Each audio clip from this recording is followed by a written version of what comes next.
या कागलच्या शहराच्या मध्यमध्ये अशी भव्य दिव्य सभामध्ये उपस्थित सर्व माझ्या वडीलधारी मंडळी, माझ्या भावांनो, माझ्या मातांनो आणि सर्व माझ्या लाडकी बहिणा, आपल्या सगळ्यांच्या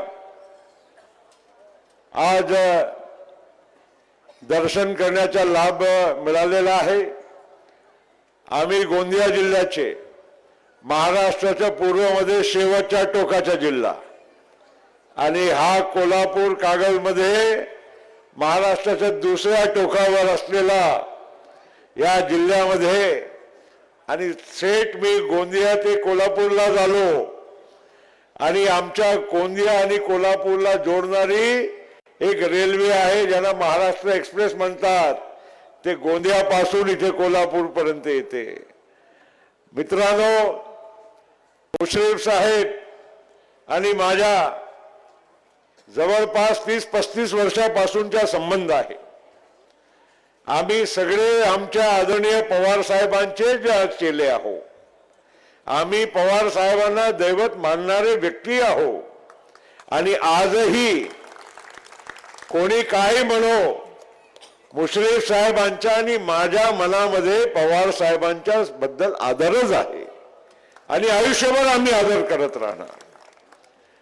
आणि आज या सगळ्या पार्श्वभूमीमध्ये मला जरा इथे येताना काही समजलं, काही काल काही परवा काही एक सभा झाली आणि त्या सभेमध्ये काही आमचे साहेब काही बोलून गेले।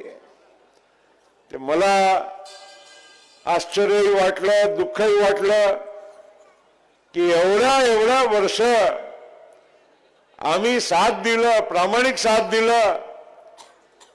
हे खरं आहे की साहेबांनी आमच्यावर डोक्यावर त्यांचा आशीर्वाद होता, पण असाही नाही ना बाबा, सगळे मिळूनच एक समूह बनतो, एक परिवार बनतो।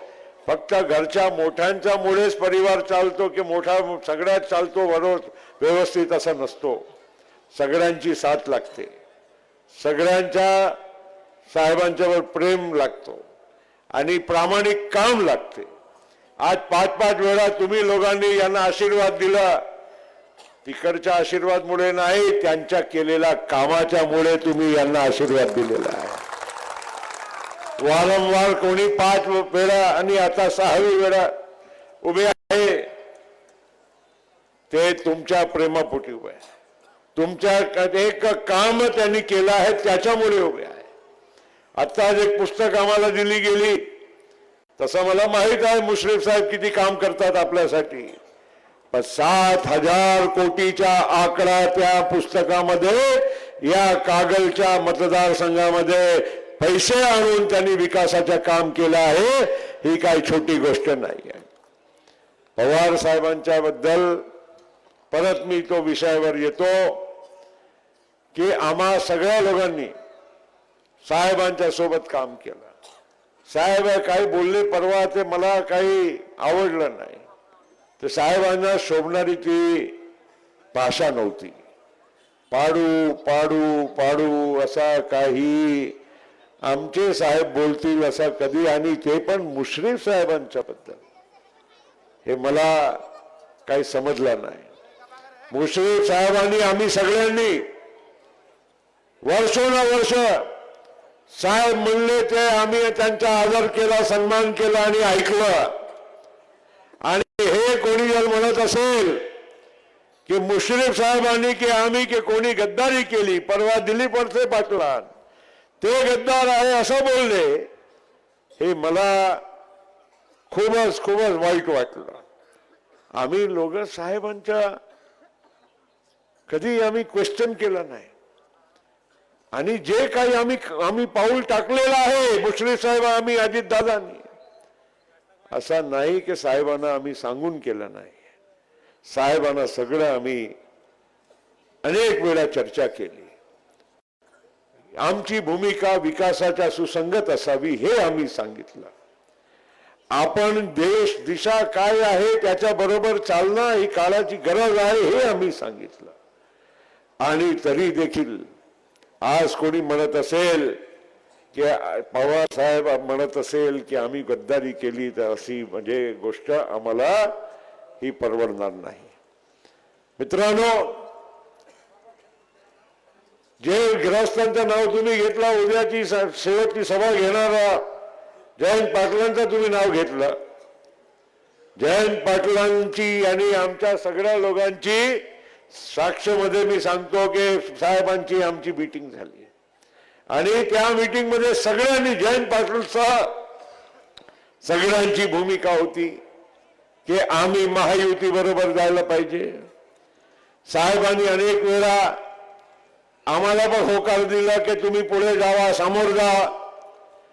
आणि त्यानंतर आज अशी परिस्थिती निर्माण होत आहे की मुश्रीफ साहेबांना म्हणजे गद्दारीच्या किंवा दिलीप वळसे पाटलांचा किंवा आमच्यावर गद्दारीच्या जर असा कोणी आरोप करत असतील तर खरोखर हे दुःखाची गोष्ट आहे.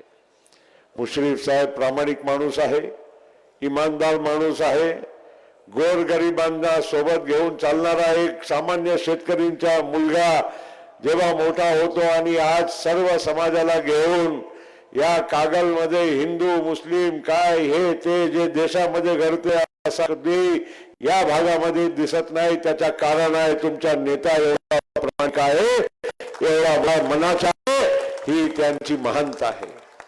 आणि हे मला पवार साहेब सारखं सांगायचे, मुश्रीफ साहेब पवार साहेब मला सारखं सांगायचे, हे मुश्रीफ आपला खरा उदाहरण आहे. हे शिवशाहू फुले आंबेडकरांचा विचार घेऊन आपण चालणारे मुश्रीफ एक आपल्यासाठी एक आदर्श म्हणून असा व्यक्ती आहे, हे पवार साहेब मला सारखा सांगायचे. आणि आज या माणसाला लेबल दुसरा लागते, या माणसाला पाडू पाडू पाडू असा साहेब इथून बोलून गेल्यावर मला खूपच वाईट वाटलं. हे मी खरं म्हणजे तुमच्या समोर माझे उद्गार व्यक्त करत आहे. मित्रांनो, आज महायुतीची सरकार मध्ये आम्ही आहोत. या महायुतीच्या सरकारमध्ये आज मुश्रीफ साहेब त्या सरकारच्या मंत्रिमंडळामध्ये असल्यामुळे आज अजितदादा या राज्याचे उपमुख्यमंत्री आणि वित्त मंत्री असल्यामुळे आज किती त्या चांगल्या योजना ते तुमच्यापर्यंत पोहोचू शकले. आज आमच्या लाडकी बहिणाच्या गाडगे साहेबांनी सांगितलं त्याप्रमाणे जे योजना तुमच्यासाठी आणली गेली आहे, एक अभिनव योजना आहे. 50% या देशाची लोकसंख्या महिला आहे. महिलाचा सन्मान केला पाहिजे. हे काही भेट नाही आहे, हे फक्त ओवाळणी समजू नका. हे तुमचे सन्मानाचे आणि अधिकाराचे पैसे मिळालेले आहे तुम्हाला. पहिल्यांदा 46,000 कोटी रुपये या योजनेसाठी तरतूद करण्यात आली. आमचे विरोधक म्हणायचे महाराष्ट्र दिवाळखोर आहे, पैसे तुम्हाला भेटणार नाही. मी तुम्हाला सांगतो की अजितदादा जसा माणूस जेव्हा वित्त मंत्री आहे, तुम्हाला कुठलीही चिंता करायची गरज नाही. तुम्हाला पैसे हे मिळतच राहणार. आणि एवढाच नव्हे, एवढा या पैसा 1500च्या आता 2100 रुपये देण्याचा निर्धार सुद्धा आमच्या महायुती सरकारने केला आहे. मी तुम्हाला राष्ट्रवादी काँग्रेस पक्षाच्या वतीनं अजितदादा आम्ही सगळ्यांच्या वतीनं सांगू इच्छितो की आम्ही कधी शिवशाहू फुले आंबेडकरांच्या विचारांची तडजोड करू देणार नाही. आम्ही त्याच्या संरक्षणासाठी सदैव आम्ही काम करत राहणार. ही आमची भूमिका स्पष्ट आहे. आणि म्हणून मित्रांनो, आज या कागलच्या ऐतिहासिक भूमी या चौकामधून मी आपल्या सगळ्यांना आवाहन करतो की आमच्या मुश्रीफ साहेबांना आपण जरूर त्यांना या निवडणुकीमध्ये जिंकून तरी देणारच, पण विक्रमी मताने त्यांना मुंबईला आपण पाठवण्याचं काम करा. आणि आमचे जे साहेब जे काही बोलून गेले, परत सांगतो, ते काही भूमिका आमची कुठल्याही कोणाची गद्दारीची नव्हती. स्पष्ट भूमिका होती. साहेबांना माहित होता, साहेबांना सांगून झालेलं आहे.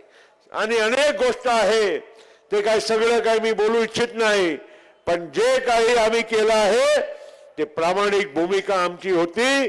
साहेबांना सांगून होती. साहेबांना माहित होतं की आमच्या पक्षामध्ये लोकांचा विचार काय आहे. सगळे आमचे 53 आमदारांनी सही करून साहेबांना कागद दिला होता की आम्ही या भूमिकेत जायला पाहिजे, आम्ही या महायुतीमध्ये सामील झाला पाहिजे. आणि म्हणून अधिक न बोलता मी आज आपल्या सगळ्यांना परत विनंती करतो की आमच्या मुश्रीफ साहेबांना निवडून द्या. खूप खूप धन्यवाद.